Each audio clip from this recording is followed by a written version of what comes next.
Sēžu mājās, pienāk nauda, iedod planšeti, es saku, oh yeah, tagad varēšu iet publiski izmantot. Aizēju uz mežu, sāku scrollot, atnāk meža māte, saka, paskaties, kas tev viss apkārt, bet tu tikai skaties tajā ekrānā.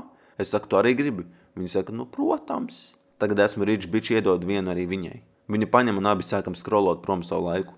Scrolloju, atapos vecs un sarodas ar sliktu atmiņu un dzirdi aizmirsu, ko es te vispār daru. Ko?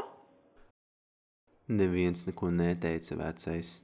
Atnāk Pēterēns, pagriežos pret viņu aizmirsu, ka jau vienreiz pagriezos un pagriežos vēlreiz. Viņš saka, tēti, kāpēc tu? Es jau neko nepaspēju pateikt. Ko?